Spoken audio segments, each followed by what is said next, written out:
We present the short story, The Ransom of Red Chief by O. Henry. Here is Shep O'Neill with the story.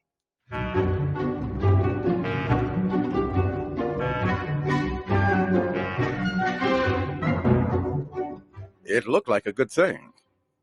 But wait till I tell you. We were down south in Alabama, Bill Driscoll and myself, when this kidnapping idea struck us. There was a town down there as flat as a pancake and called Summit. Bill and I had about $600. We needed just $2,000 more for an illegal land deal in Illinois. We chose for our victim the only child of an influential citizen named Ebenezer Dorset. He was a boy of 10 with red hair. Bill and I thought that Ebenezer would pay a ransom of $2,000 to get his boy back, but wait till I tell you. About 2 miles from Summit was a little mountain covered with cedar trees. There was an opening on the back of the mountain. We stored our supplies in that cave. One night, we drove a horse and carriage past old Dorset's house. The boy was in the street throwing rocks at a cat on the opposite fence. "Hey, little boy," says Bill, "would you like to have a bag of candy and a nice ride?" The boy hits Bill directly in the eye with a piece of rock. That boy put up a fight like a wild animal, but at last we got him down in the bottom of the carriage and drove away. We took him up to the cave. The boy had 2 large bird feathers stuck in his hair. He points a stick at me and says, "Ha, paleface, do you dare to enter the camp of Red Chief, the terror of the plains?" "He's all right now," says Bill, rolling up his pants and examining wounds on his legs.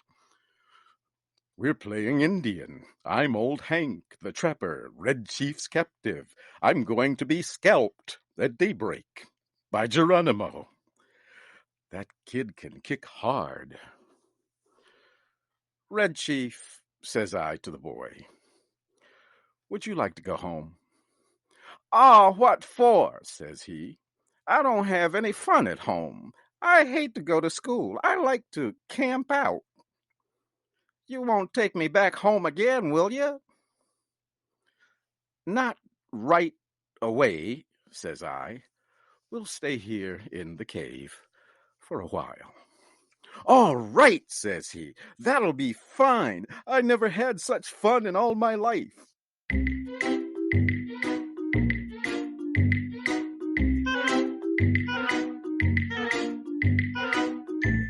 We went to bed about 11 o'clock.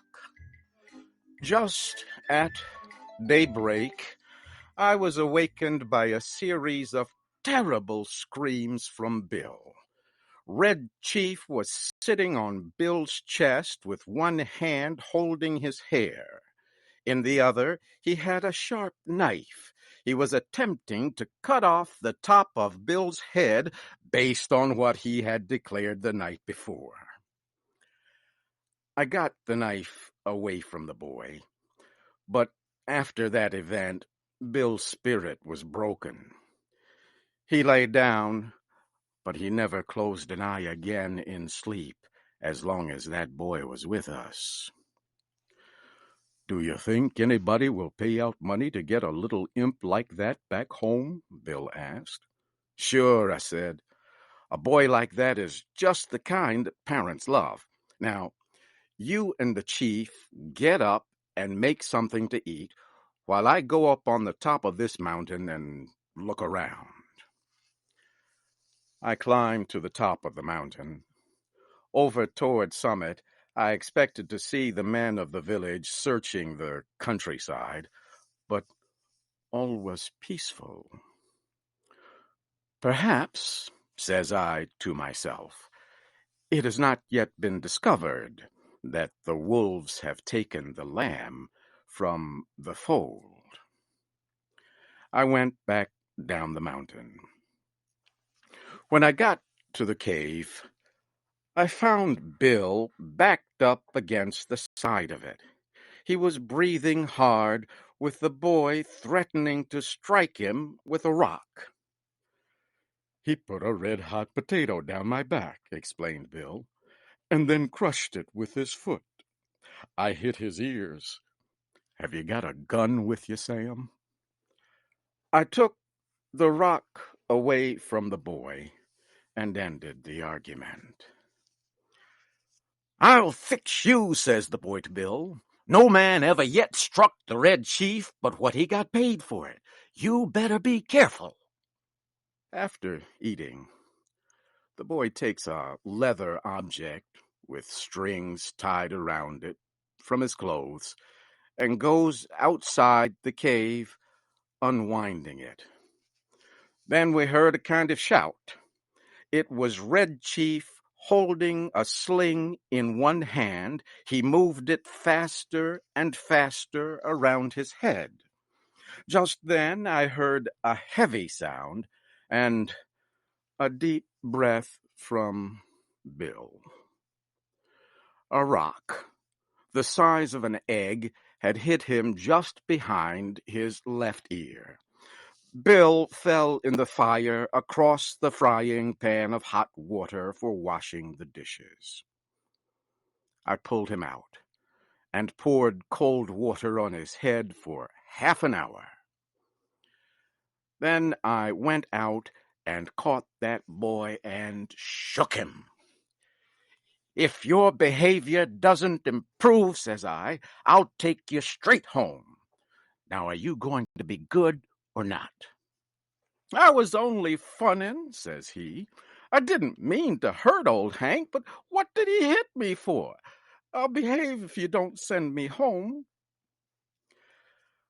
I thought it best to send a letter to old man Dorset that day, demanding the ransom and telling how it should be paid. The letter said, We have your boy hidden in a place far from Summit. We demand $1,500 for his return. The money to be left at midnight tonight at the same place and in the same box as your answer.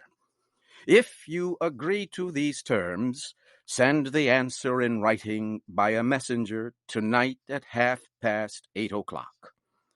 After crossing Owl Creek, on the road to Poplar Cove, there are 3 large trees.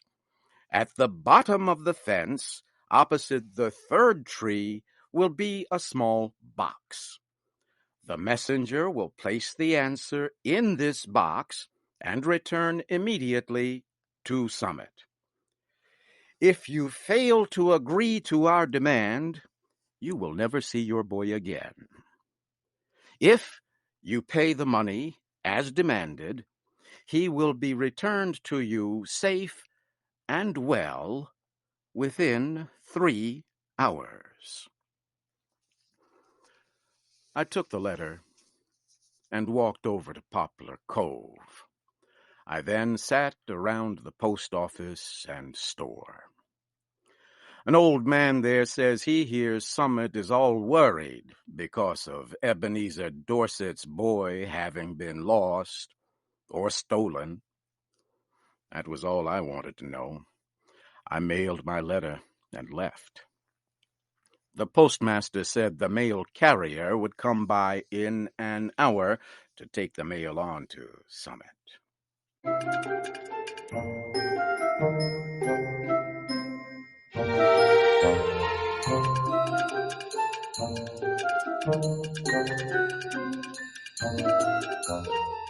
At 8:30, I was up in the 3rd tree, waiting for the messenger to arrive. Exactly on time, a half-grown boy rides up the road on a bicycle. He finds the box at the foot of the fence. He puts a folded piece of paper into it and leaves, turning back toward Summit. I slid down the tree, got the note, and was back at the cave in a half hour. I opened the note and read it to Bill. This is what it said.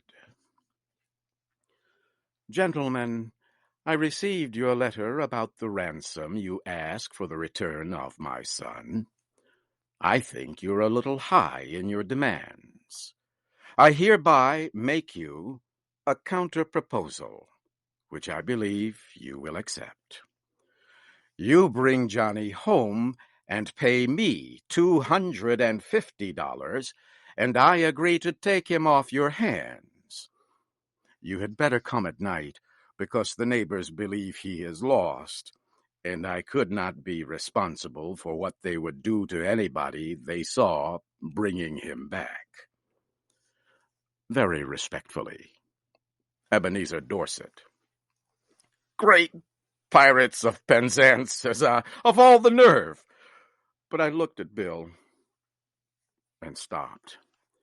He had the most appealing look in his eyes I ever saw on the face of a dumb or talking animal.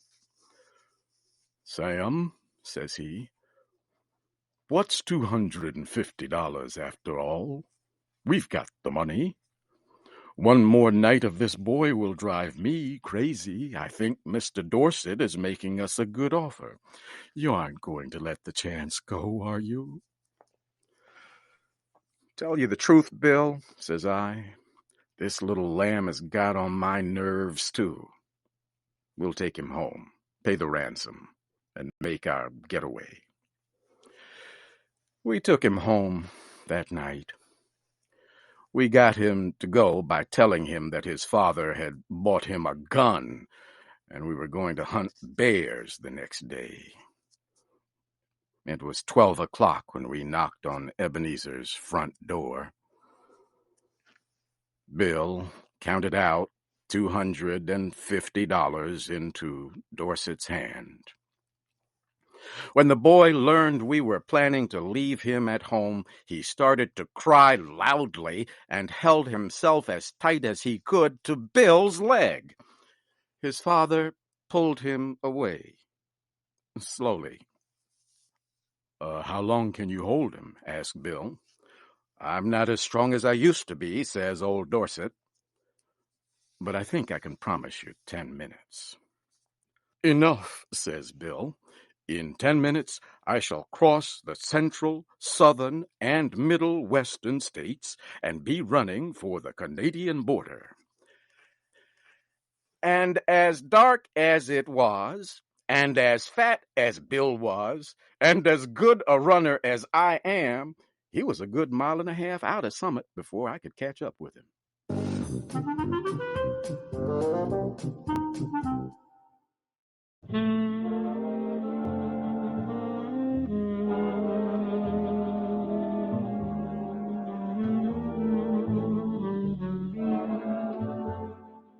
You have heard the American story, The Ransom of Red Chief by O. Henry. Your storyteller was Shep O'Neill. This story was adapted by Shelley Gullist. It was produced by Luwan Davis.